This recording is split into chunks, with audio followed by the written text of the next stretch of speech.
Boa noite, irmãos. Graça e paz, queridos. Que bênção.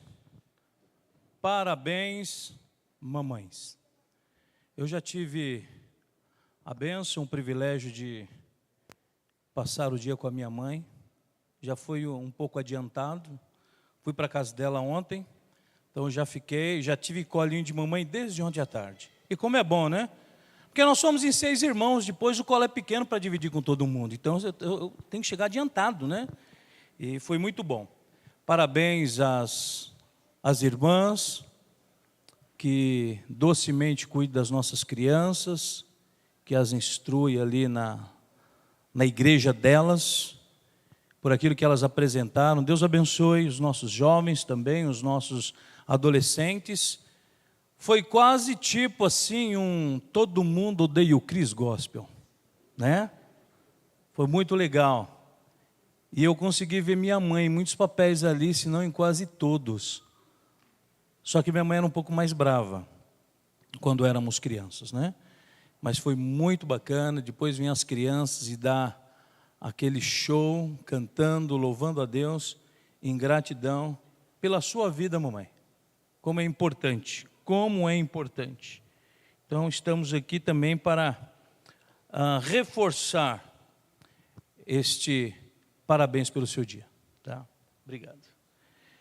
Quero convidar você a abrir a sua Bíblia em 2 Timóteo, capítulo 3, do verso 1 ao 4. O tema da nossa mensagem é os desafios da família cristã contemporânea. Os desafios que nós, enquanto famílias, temos tido.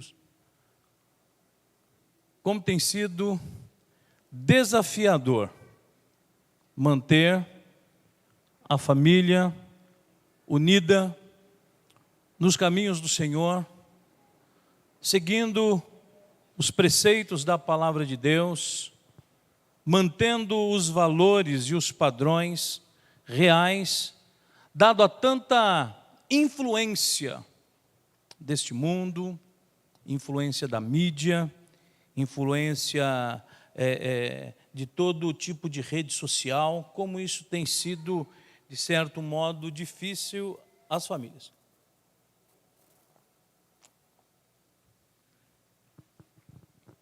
E desde que recebi a tarefa de estar ministrando para vocês no segundo dia das famílias, no segundo domingo, eu fiquei orando ao Senhor e pedi ao Senhor que colocasse algo no nosso coração, porque falar de família ainda tem sido como mexer numa caixa de abelhas. E como é necessário falar de famílias nos dias de hoje. Mas vamos ver esse texto do Paulo, que na minha concepção, esse texto também vai estar adicionado a um dos pontos que eu quero abordar com a igreja. E como Paulo, ele anteviu o que nós vivenciamos nos dias de hoje. Como Paulo, ele previu isso no seu texto.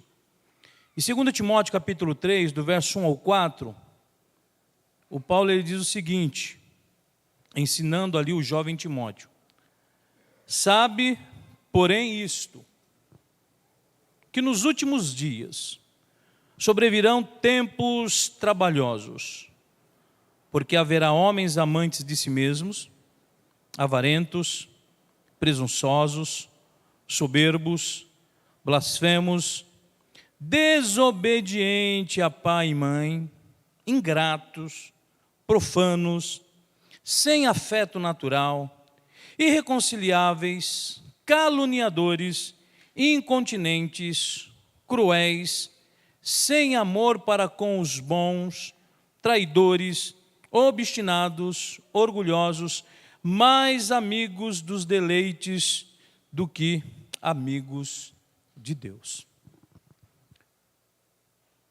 Como eu disse, Paulo ele antevê os dias atuais.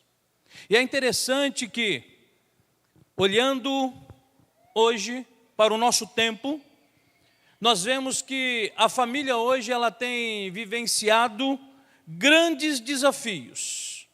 Desafios para seguir uma harmonia junto aos seus em casa. Quando pensamos na família, nós falamos da questão familiar do marido, da mulher, dos filhos, mas também nós temos os familiares, irmãos, cunhados. Dizem que cunhado não é parente, mas eu acredito que seja. Sogra, sogro, e por aí vai. São pessoas que estão dentro da nossa convivência. E muitos são os fatores que têm interferido na contemporaneidade, nos relacionamentos familiares. E isso tem criado grandes barreiras relacionais. Nessa introdução, citando basicamente 4, entre elas podemos citar o quê? As mídias sociais. Em segundo lugar, a estafa que o excesso de trabalho tem causado aos pais. Muitos filhos que ficam na mídia social, muitos filhos que ficam trancados nos seus quartos, os pais que têm um dia de trabalho longo, chegam em casa cansado por conta desse excesso, não suporta muitas vezes cobrança dos filhos, os filhos que por sua vez também ficam em tempo integral dentro de uma escola, estressado, porque ainda em tenridade tem uma agenda imensa de atividades no seu dia a dia. Então tudo isso vai gerando dificuldade. E se não bastasse ainda esses problemas que a instituição família ela precisa lutar e precisa superar, no nosso dia a dia nós encontramos ainda que dificuldades com relação ao próprio contato de um para com o outro. Contato de um pai com o seu filho, respeito em relação aos seus pares dentro de casa. E aí, para complicar ainda mais, nós temos a banalização social em relação à questão familiar. Então, podemos dizer que vivemos dias difíceis em relação à família. Quando olhamos para a Bíblia, olhamos para a palavra de Deus, nós vamos ver que Deus ele criou uma estrutura familiar. E essa estrutura familiar, ela é formada por um homem, por uma mulher e sua prole. E esta união divina, segundo o texto bíblico, vai dizer que até que a morte os separa. É até a separação dada pela morte. Segundo a Bíblia, todo ajuntamento contrário a esse padrão é uma ofensa, uma deturpação da verdade e da vontade de Deus, segundo a Bíblia. Gênesis capítulo 2, verso 24, diz o seguinte: por essa razão, podemos, dentro da questão contemporânea, dizer o seguinte: por este motivo, por questões contemporâneas, o homem vai deixar seu pai e sua mãe, ele vai se unir à sua mulher e eles se tornarão uma só carne. 3 palavras importantes aí: deixar, se unir e se tornar. Para que o homem possa se tornar com sua mulher uma só carne, ele precisa da união, mas para isso ele precisa deixar. O texto aqui diz que é todo quebrar do cordão umbilical familiar. É viver a vida comum do lar. Quando o apóstolo Pedro, ele diz na sua primeira carta, no capítulo 3, que o homem deve viver a vida comum do lar. É como um, sendo um só, em relação à sua esposa, fazendo uma adesão a Gênesis 2, 24. E nós vamos aí, sem entrar no mérito de outros tipos de relações, aquilo que vemos hoje, lares destruídos por divórcios, pais que perderam a sua autoridade e ausentes na construção do caráter dos seus filhos, um contexto que fará com que a futura geração, ela seja uma geração problemática, uma geração mal resolvida emocionalmente, mal resolvida sexualmente, por não terem vivido em um ambiente seguro e estável como família. Diante de tal fato, querido, como eu disse, há muitos desafios, e esses desafios hoje eles se apresentam para nós, em como hoje podemos manter a nossa família ilesa de todas estas questões. Como nós podemos manter a nossa casa sendo uma casa, uma extensão da igreja, diante de todas essas questões. O Salmo 127, verso 1, ele diz o seguinte: se não for o Senhor o construtor da casa, será inútil trabalhar na construção. Quando fala-se de o Senhor ser o construtor da casa, fala-se do empenho, da intimidade que devo eu, enquanto cristão, buscar com Deus em relação à sua palavra e em relação à sua vontade para comigo, a sua vontade para com a minha esposa, a sua vontade para com os meus filhos e então a sua vontade em relação aos demais parentes que se faz presente em minha família. Eu estava conversando sobre questões familiares com uma pessoa ontem, e foi muito interessante, porque todas as vezes que essa pessoa ela está comigo, essa pessoa ela começa a fazer perguntas em relação à Bíblia, e perguntas assim muito infantes. E aí eu disse para essa pessoa o seguinte, um parente meu, falei assim: você lê a Bíblia? Aí ele virou para mim, ele é um frequentador de igreja, não é cristão, é frequentador de igreja. Ele virou para mim e falou assim: cara, eu não gosto de ler a Bíblia. E eu falei: olha, todas essas perguntas que você faz para mim, elas seriam resolvidas, elas seriam respondidas para você, se você lesse a palavra de Deus. Aí ele pegou e entrou num outro assunto e falou para mim assim: porque a Bíblia diz, porque um amigo meu ficou doente e Deus colocou uma doença nele. E eu falei: não, Deus não coloca doença. As doenças sobrevêm por causa do pecado e, de certo modo, condições, consequências da nossa forma de viver. Ele falou: não, porque a Bíblia diz, né? A Bíblia diz lá que não cai uma folha da árvore se Deus não deixar. Aí eu falei: beleza. Onde está escrito? Na Bíblia. Eu falei: mas onde que está escrito isso? Ele: eu não sei. Eu falei: não, mas eu queria saber, porque eu nunca vi isso na Bíblia. E ele falou: não, espera aí que eu vou pegar aqui no celular, aqui eu vou procurar, né?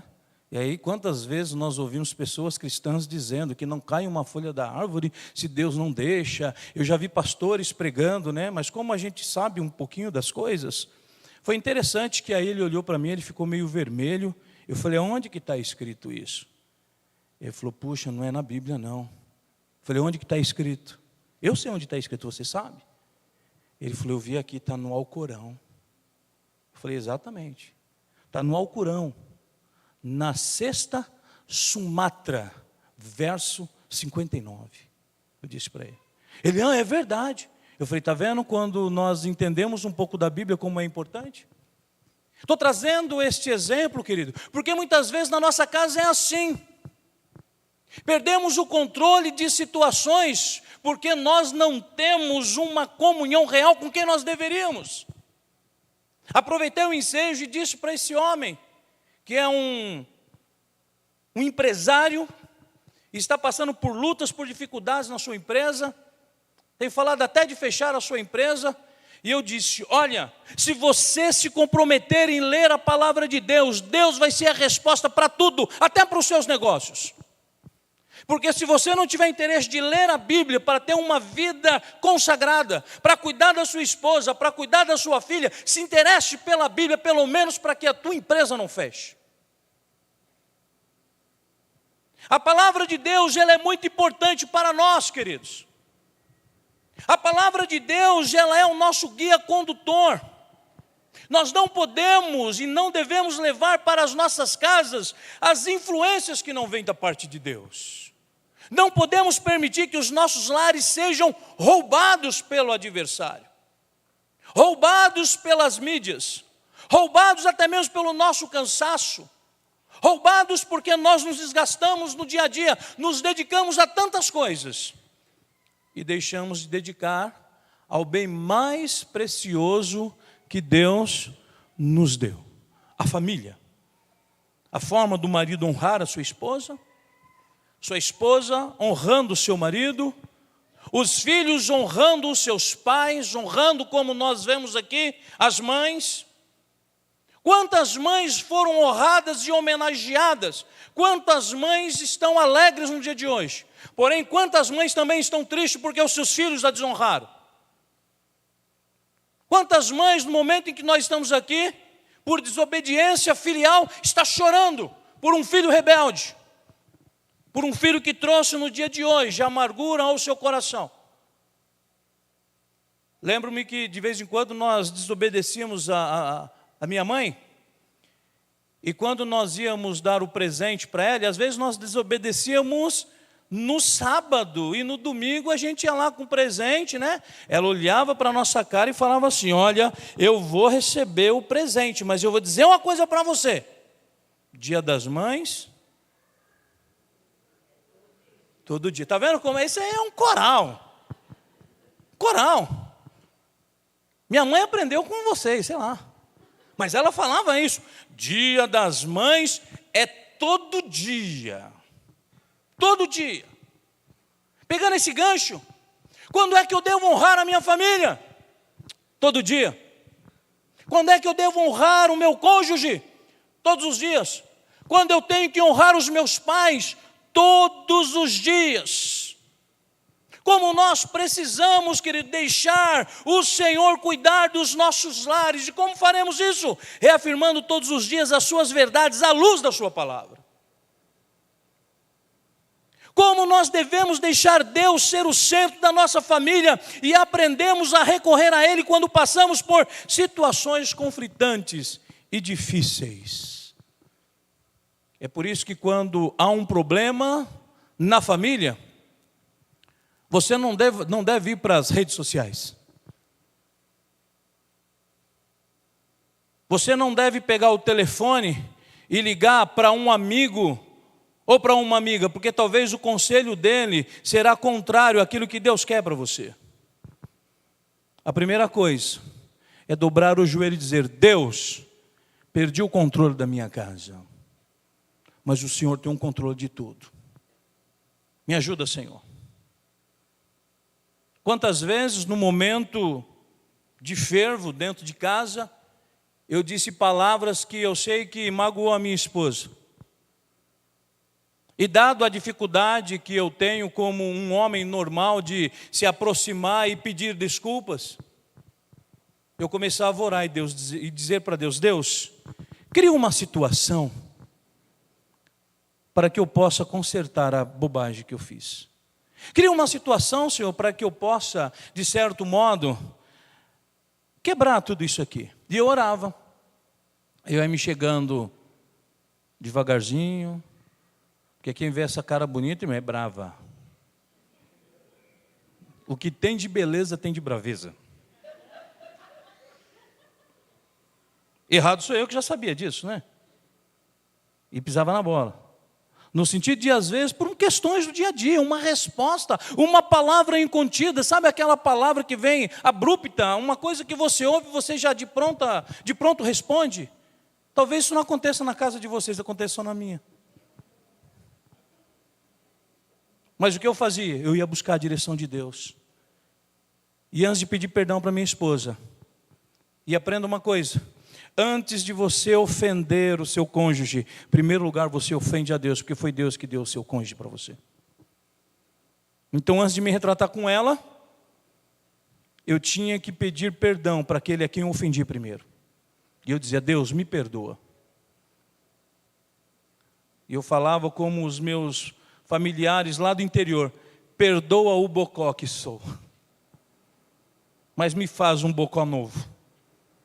Aí me aproximando, a desculpa, não era isso que eu queria falar, saiu, e a gente já ficava tudo bem. Sabe por quê? Porque Deus tem que ter o controle das nossas vidas e da nossa casa. Não significa que nós não teremos discussões, problemas e adversidades. Mas nós precisamos entender, querido, que se nós não formos conduzidos por Deus em nossas decisões diárias, certamente viveremos por influências de fora. Influência pela mídia, influência por pessoas, e eu diria que por mais que você goste das pessoas com que às vezes você se aconselhe fora da igreja, porque conselho dentro da igreja é bom, Mas muitas vezes nós vamos no colega de trabalho que não é crente, na amiga do trabalho que não é crente, no parente que não é crente, ele dá uns conselhos sempre contrários àquilo que a palavra de Deus, ela diz. Eu chamo isso de pessoas sem valores. Pessoas sem valores. E nós vamos entender agora por que são pessoas sem valores. Diante disso, querido, quais são os desafios de uma família cristã contemporânea para ser vitoriosa nos dias de hoje? Primeiro desafio que eu quero considerar com vocês nós precisamos dar crédito, nós precisamos reconsiderar aquilo que foi profetizado pela palavra de Deus. Eu disse hoje, conversando com a minha irmã, a respeito de igrejas. E quando a gente chegou em Efésios capítulo 4, verso 11, falando sobre os ministérios, e ela está vendo porque Deus deixou os profetas na igreja. Mas falou no tom daqueles profetas que diz o quê? Eis que te digo, aqueles profetas, aquelas pessoas que são mais importantes do que Deus dentro da igreja. E eu disse, mana, essa palavra profética, esse profeta é aquele que profetiza a palavra de Deus, que fala aquilo que está na palavra de Deus. Diante disso, Paulo é um profeta. E Paulo, ele antevê o que hoje nós vivemos como realidade neste novo milênio, no século 21. O texto qual nós acabamos de ler, que nos últimos dias sobrevirão o quê? Tempos trabalhosos, tempos difíceis. E aí ele começa aqui a designar, por quê? Porque haverá o quê? Situação difícil. Paulo aqui vai falar da economia que está difícil, Paulo vai falar da política que está conturbada, porque um é de direita, outro é esquerdo, outro é centrão. Paulo está dizendo, o homem, os seres humanos, tornar-se-ão amantes de si mesmos. E aí ele começa a seguir, adjetivando o que vai acontecendo a partir de então. Vai dizer também a respeito da desobediência aos pais e às mães, a ingratidão, perder-se-á o afeto natural, pessoas que serão irreconciliáveis porque não buscarão reconciliação. E Paulo vai seguindo aqui. Eu creio que como pregador da palavra de Deus, seria ingenuidade ou ignorância da minha parte chegar aqui e não alertá-los em relação a isso, ou fazer de conta que isso não existe. Fazer de conta que não existe crise conjugal. Fazer de conta que não existe lares que estão passando por lutas e adversidades. Que tudo está muito bem. Diante do fato que a palavra de Deus, ela nos apresenta. Mas o que Paulo está dizendo, querido, que esta aqui é uma condição. Mas diante dessa condição, ele está dizendo, nós podemos alterar esse quadro. Eu, enquanto cristão contemporâneo, eu posso alterar esse quadro. Você, enquanto cristão contemporâneo, também pode alterar esse quadro. E nós podemos juntos buscar a presença de Deus em relação à família e buscar da parte de Deus um grande avivamento. Mas isso não acontece de forma automática. Isso precisa ser buscado. Isso precisa haver da parte de cada um de nós um esforço. Isso precisa haver da nossa parte uma dedicação, precisa haver um empenho, precisa haver verdadeiramente uma entrega. O que muitas vezes falta em nós, sabermos verdadeiramente o que nós queremos. Muitas vezes, se você perguntar para uma pessoa e dizer assim, o que você quer da sua vida? A pessoa ela vai dizer sempre, eu quero ser feliz. Só que para você o caminho da felicidade é uma trilha. O que você está disposto a fazer, a enfrentar em busca dessa felicidade? Olha, você pega um jovem adolescente, o que você quer ser? Ah, eu quero ser rico. Mas acho que ser rico é tipo um pirlim-pim-pim, você pega assim um negócio, um passe de mágica e as coisas acontecem. As pessoas acham que tudo é assim mágico, quando na realidade tudo tem um preço a ser pago. É por isso que nós falamos de desafio. Então essa minha palavra aqui nesta noite para a Primeira Igreja Batista de Guarulhos é desafiar você. Desafiar você, querido, a levar a sério a palavra de Deus. Desafiar você a levar a sério a família que Deus colocou nas suas mãos para que você cuide, para que você zele. Enquanto pastor, eu sei que quando eu chegar lá eu tenho pessoas para entregar nas mãos de Deus. Só que antes de eu entregar pessoas, eu vou entregar a minha família. Porque antes de ser pastor e igreja, eu sou pastor da minha família. Eu tenho que pastorear a minha casa. Eu tenho que pastorear os meus filhos. Eu tenho que pastorear a minha esposa. Eu tenho que zelar pela vida espiritual deles. E não o contrário. E não o contrário. Talvez muitos homens podem ter essa dúvida. Qual é a minha condição enquanto sacerdote do meu lar, enquanto sacerdote da minha casa? Querido, você é responsável pela vida espiritual do teu lar. E isso não é um peso. Ou eu poderia dizer como Paulo. Paulo, ele pega um pouco mais pesado. Ele fala assim que o marido deve amar a esposa como Cristo ama a igreja, a ponto de, se necessário, entregar a vida por ela. Uma vez eu fui questionado sobre esse texto. E um aluno em sala de aula, dentro de uma exegese do livro de Efésios, acho que é Efésios, se eu não me engano aí, vamos lá, é isso mesmo, Efésios 5. Aí ele disse, não pastor, isso aí é simbólico. Falei, é? Vamos ver então. Vamos pegar, você já estudou grego no seminário? Eu já estudei, você está em que semestre? Estou no segundo semestre de grego, beleza? Vamos lá, dar uma olhadinha.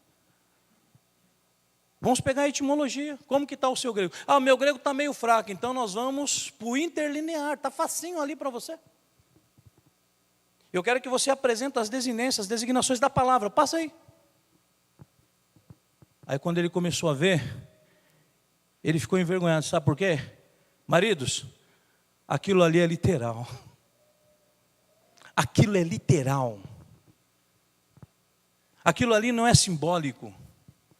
Aquilo ali não é apenas uma força de expressão. Aquilo é verdade.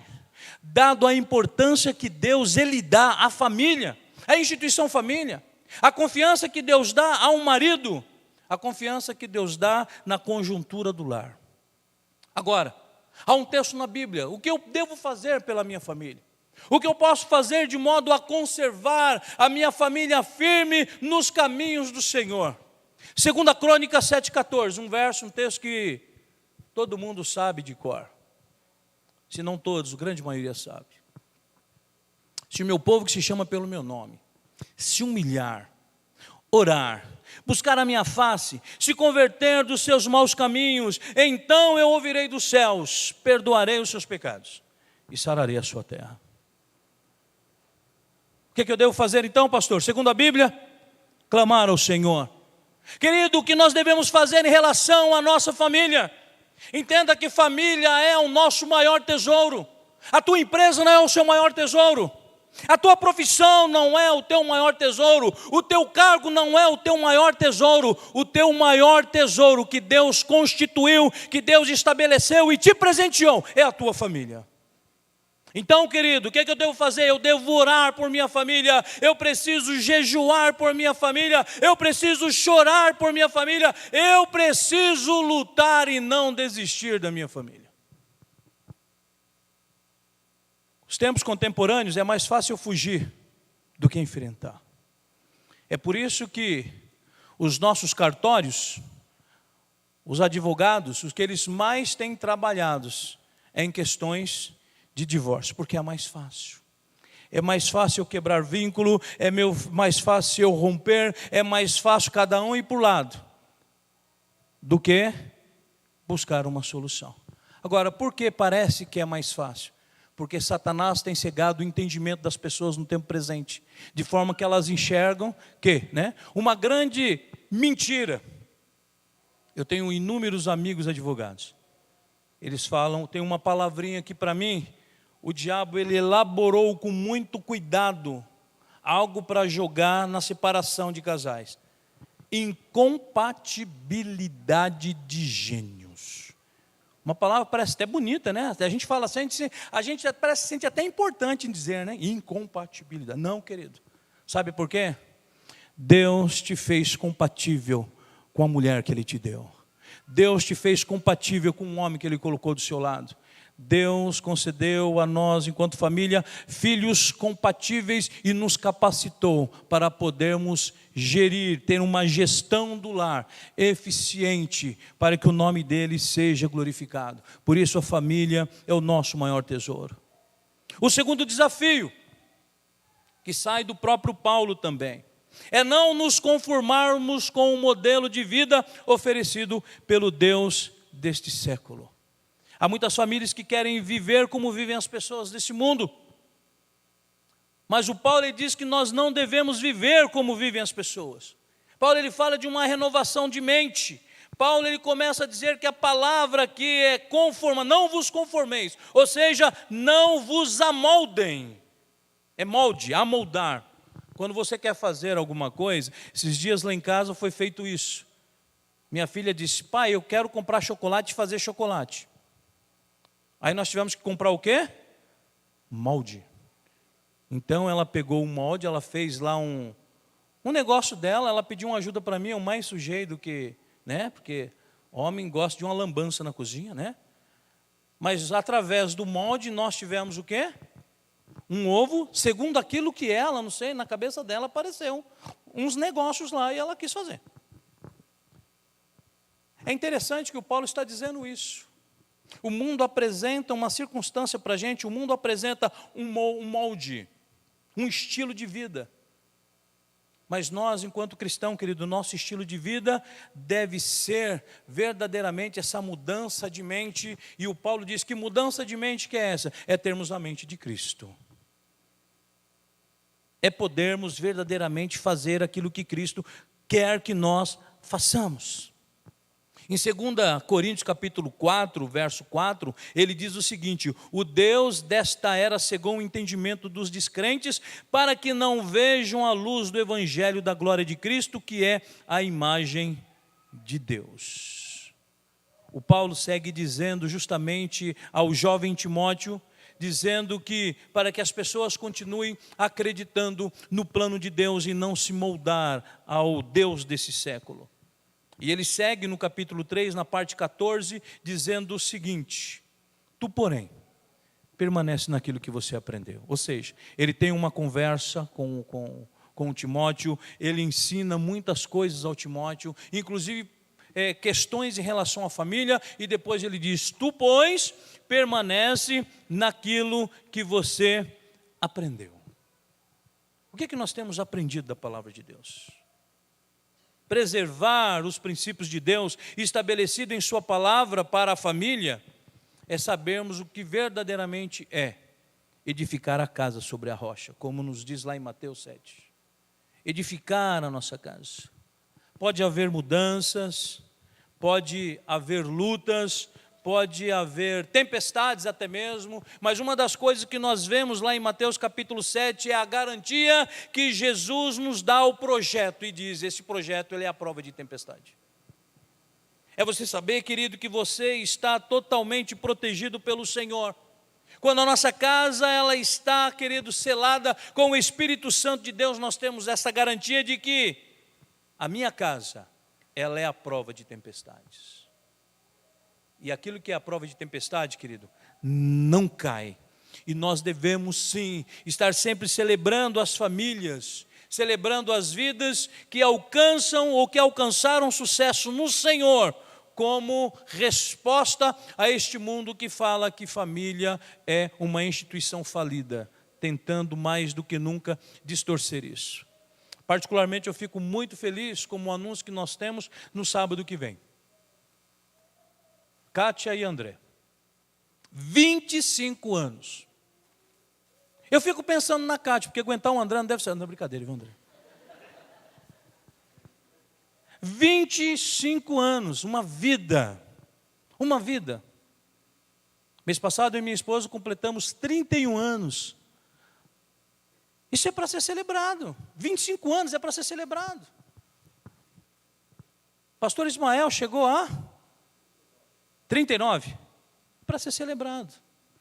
Porque cada vez mais isso vai se tornando raro dentro das igrejas. E é por isso que nós somos desafiados a não desistirmos daquilo que Deus nos deu enquanto família. Esse desafio, querido, pode ser para alguns uma iniciativa, mas a importância é nós afirmarmos o modelo bíblico de família como ideal divino. Quanto mais nós afirmarmos isso, nós vamos motivar ainda outros para que possam verdadeiramente ter os seus relacionamentos sustentados pelo Senhor, honrando a Deus e não abrindo mão de princípios. O terceiro desafio é um exemplo que eu vejo no Antigo Testamento. Gideão. Quando nós falamos de Gideão, a gente só fala que Gideão é aquele camarada que lutou com 300.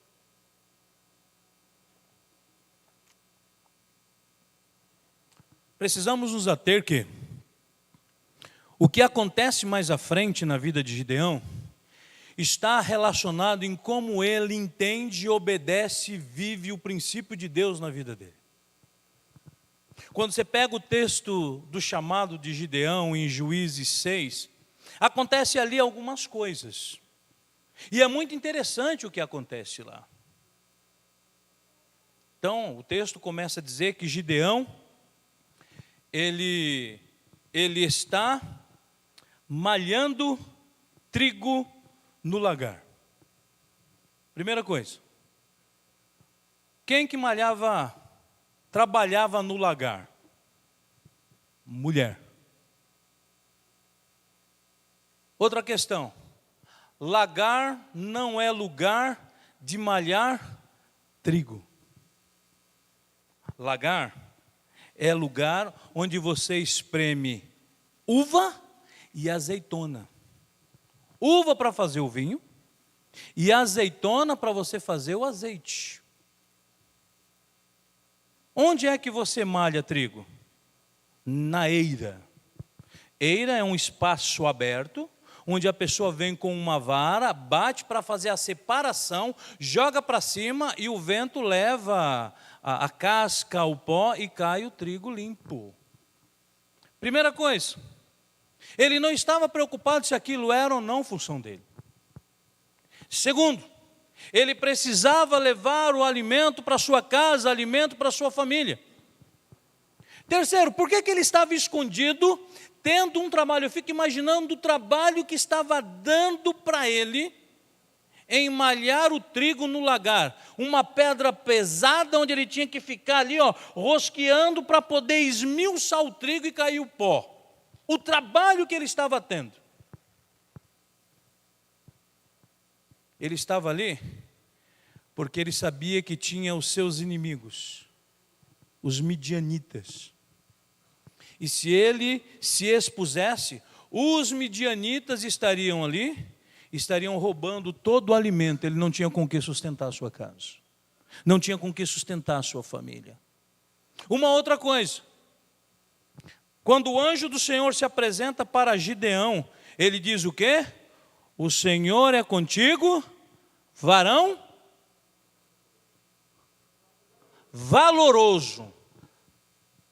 Você sabe o que significa, o que o anjo está dizendo, valoroso? Ele se manifesta para Gideão, chama Gideão de valoroso, porque está dizendo para ele o seguinte: você se manteve firme aos valores que recebeu do Senhor. Não é um elogio. Ou você é valoroso, ou você... Não, você não misturou os seus valores. O povo de Israel pecou contra Deus. O povo de Israel está sendo perseguido, mas você manteve o seu valor, a sua fidelidade ao Senhor. E em segundo, você está cuidando de quem? Da sua família. Você está cuidando da sua casa. Você está cuidando do seu povo. Ele está ali, querido, procurando. Ele estava se escondendo dos seus inimigos. Ele estava ali. Esconder para mim ali, eu entendo que ele estava buscando proteção para ele e para sua família. Porque se ele morresse, quem ia cuidar da família dele? Segundo, estava se escondendo ali dos seus inimigos. Quantas vezes nós precisamos preservar a nossa família dos inimigos que querem adentrar na nossa casa? Uma palavra mal proferida, uma fofoca que vem de fora, uma má conversação. É por isso que a palavra de Deus é muito sábia quando diz que as más conversações, elas corrompem o quê? Bons costumes. E bons costumes está relacionado aos valores que nós temos dentro das nossas casas. Quantas más conversações que nós deixamos de ter amizade com pessoas por más conversações, por fofocas, por falta de discernimento. E ele dizendo aqui, ele estava perseverando e ele estava aqui preservando o alimento para não ser roubado. Esse alimento para nós representa a palavra de Deus. Não podemos permitir que a palavra de Deus seja, de qualquer forma, roubada de nós. Roubada da nossa casa, roubada da nossa família. Mas aí eu não falei do terceiro desafio, eu estou falando aonde está aqui a questão do Gideão, para que você lá na frente só fale, olha, Gideão enfrentou os 300 homens e tal, não sei o que, foi um milagre de Deus. Mas o milagre sempre tem um início, querido. O milagre está relacionado a valores. O milagre está relacionado quando eu estou cumprindo o que Deus está pedindo para que eu cumpra. Como é o mês da família, o que Deus ele pede para nós? Para que continuemos mantendo firmes os valores da palavra de Deus nas nossas casas, na nossa família. Mas o terceiro desafio que eu quero compartilhar com vocês é que nós precisamos, depois disso aqui tem um outro episódio, é manter o altar do Senhor levantado dentro de casa. Manter verdadeiramente o altar. E nós precisamos muitas vezes derrubar dentro das nossas casas altares que não pertencem ao Senhor. Um deles eu disse, mas conversações. Foi a orientação que quando o anjo se manifesta, ele vê o que Gideão está falando, ele começa a conversar. Se você seguir o capítulo 6, Gideão fala, você é o anjo do Senhor mesmo? Ele diz que é. Gideão fala, puxa vida, ele fica preocupado, ele fala, eu vi o anjo do Senhor, então agora eu tenho que oferecer um sacrifício ao Senhor. Ele vai até lá onde o pai dele tinha uns animais, ele pega 2 animais do pai dele, ele mata e oferece de holocausto ao Senhor. Aí o anjo disse, você foi chamado a algo grande. Eu estou aqui resumindo aqui, não está falando com essas palavras não. É a minha linguagem. Bíblia é a linguagem do Claudemir aqui agora, né? Falei, eu vou fazer algo aqui através de você. Mas você precisa derrubar algo que está impedindo que os valores sejam estabelecidos no meio do povo. Você vai derrubar o altar que o teu pai construiu para que as pessoas adorassem. Depois que você derrubar esse altar, você através do altar você vai oferecer a segunda novilha que você trouxe para oferecer para mim, você vai oferecer para Deus. Se você seguir o texto, as pessoas, ele fez isso à noite, às escuras. No outro dia o povo ficou todo apavorado, porque ele disse, olha, derrubaram o altar de Baal, derrubaram, nós estamos agora desprotegidos, nós precisamos descobrir quem foi que fez isso, porque nós vamos matar.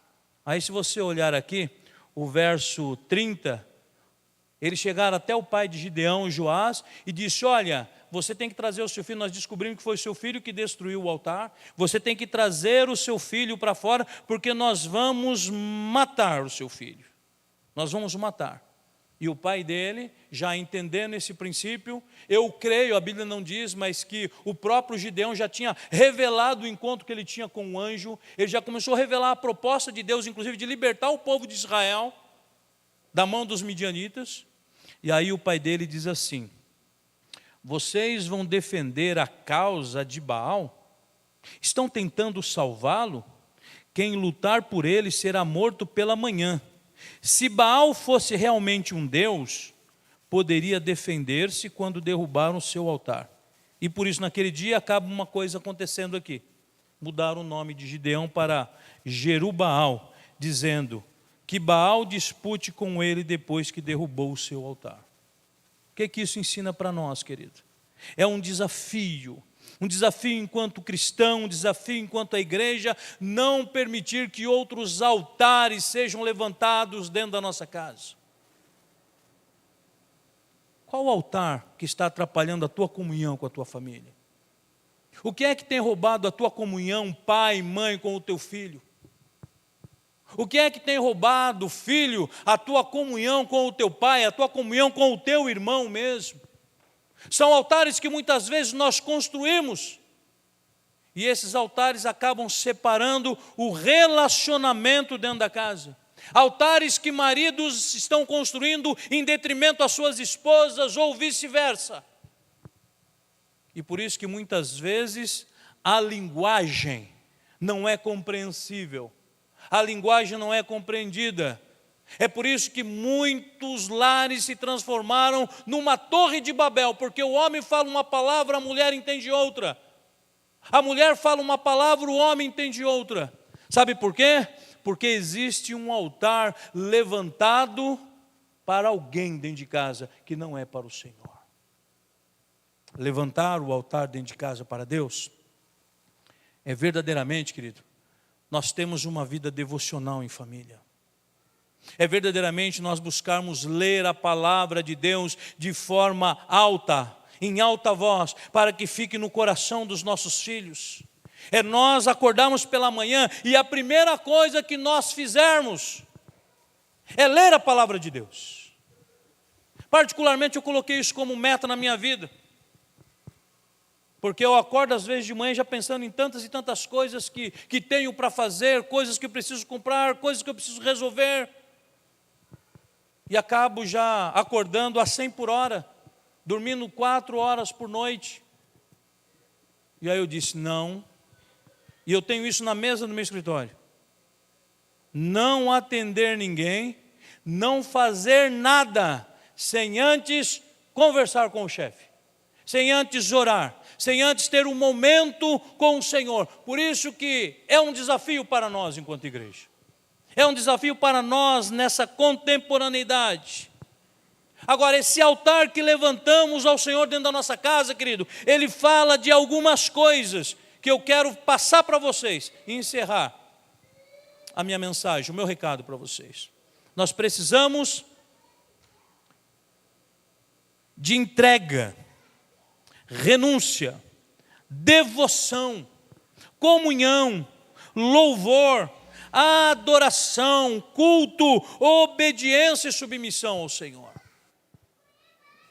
Quanto mais perto estivermos de Deus, mais longe estamos do pecado.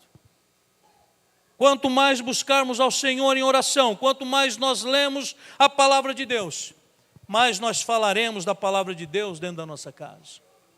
Quanto mais sermos impactados pelo Espírito Santo de Deus, esse impacto far-se-á na vida dos nossos filhos. Quero deixar isso como uma afirmação, que a família que tiver um altar levantado ao Senhor, ela com certeza estará debaixo da proteção do Senhor.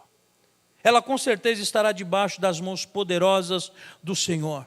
Por isso, querido, por mais difícil que seja, nós precisamos confiar e trabalhar para edificar a nossa casa.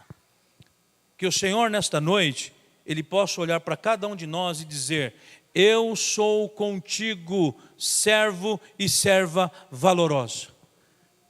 No sentido de olhar para nós e ver que estamos nos esforçando ao máximo para mantermos os valores da palavra de Deus. Manter os valores, os predicados da palavra de Deus na nossa casa, na vida dos nossos filhos, para que possamos impactar a nossa geração de uma maneira muito especial, para que possamos impactar a vida do nosso amigo de trabalho, para que possamos impactar a vida de todos aqueles que se aproximarem de nós. Eu tenho aprendido algo, que todo mundo que se aproxima de mim, ele tem que sair melhor, ainda que venha reclamar. São desafios. Todas as pessoas que se aproximar de você, meu irmão e minha irmã, eles têm que sair melhor e não pior. Faça essa experiência. Vá à fila de banco, que é onde tem tanta reclamação. Vá a uma fila de INSS, por exemplo. Aí você fala bom dia para a pessoa, fala, bom dia, eu estou aqui há 3 horas em pé e tal. Aí você começa a dizer. Começa a mostrar que para tudo há um propósito. Para tudo há um propósito de Deus. Quando nós entendemos isso, querido, quando nós entendermos e sentirmos desafiados por Deus, e vivermos esse desafio, nós vamos ver que vale a pena ser cristão. E que nós seremos essa família cristã contemporânea, assídua na vida das pessoas, assídua no bairro onde nós estamos, assídua na vida daqueles que adentrarem essas portas, poder ver que Deus verdadeiramente é na vida de cada um de vocês. Que Cristo nos abençoe. Vamos ficar de pé, querido. A minha oração é para que Deus Ele conserve as nossas famílias de pé, que o Senhor conserve as nossas famílias na sua presença, e que possamos, como igreja, darmos respostas a todas essas mudanças que passamos, a todas essas mudanças que estamos vivendo socialmente falando, mas com base nos princípios inegociáveis da palavra de Deus. Princípios de Deus, que eles são inegociáveis. E nós precisamos ser cristãos inegociáveis, com valores inegociáveis. Por isso, primeiro desafio, reconsidere o que foi profetizado. Segundo, não se conforme com o modelo de vida oferecida pelo Deus desse século. E terceiro, mantenha o altar do Senhor levantado na sua casa. Senhor, quero te agradecer, ó Deus, pela tua palavra, Senhor, pois sei que tua palavra ela testifica dela mesma e diz que ela não volta vazia. Obrigado, Senhor, pela vida de cada irmão, de cada irmã, pela vida das mães, pela vida, Senhor, de cada família aqui representada. Eu quero te pedir, ó Deus, que o Senhor se faça presente em cada lar, que o Senhor abençoe as nossas casas, que o Senhor abençoe as nossas famílias, Senhor. E assim como através desta mensagem nós somos desafiados, mas não desafiados por mim, o Claudemir, mas desafiados pela tua palavra, Senhor. Que possamos a cada dia não permitir que os nossos valores sejam corrompidos, mas que possamos apregoar em todo o tempo que o Senhor continua sendo o Deus da família, o Deus da restauração, o Deus que cuida, o Deus que zela, o Deus dos bons encontros, Deus que abre portas. O Senhor é esse Deus poderoso. O Senhor sabe o que cada família veio aqui nesta noite, além da comemoração do Dia das Mães. Vieram, Senhor, colocar algo em especial diante do Senhor. Que o Senhor possa conservar, ó Pai Celestial, de forma inegociável, os valores que cada um trouxe sobre si, que cada um tem colocado neste momento diante do teu altar. E que o Senhor possa, Senhor, levantar neste local, nesta igreja, famílias fortes. Ó Deus, sabemos que para que uma igreja seja uma igreja forte, nós precisamos ter famílias fortes. Famílias fortes terão filhos fortes. Famílias fortes farão uma sociedade justa e forte. Família forte, Senhor, haverá empreendimentos fortes. Oh Deus, então que o Senhor trabalhe, que o Senhor, ó Pai, transforme, a começar em nós, esta sociedade decadente. Sê conosco, sê com cada lar, sê com cada homem, com cada mulher, sê com cada criança, Senhor. Nós oramos, agradecidos ao Senhor, porque o Senhor é o Deus que traz desafios para nós e nos ajuda no cumprimento desses desafios. No nome de Jesus, nós oramos com o coração agradecido. Amém. Deus abençoe os irmãos.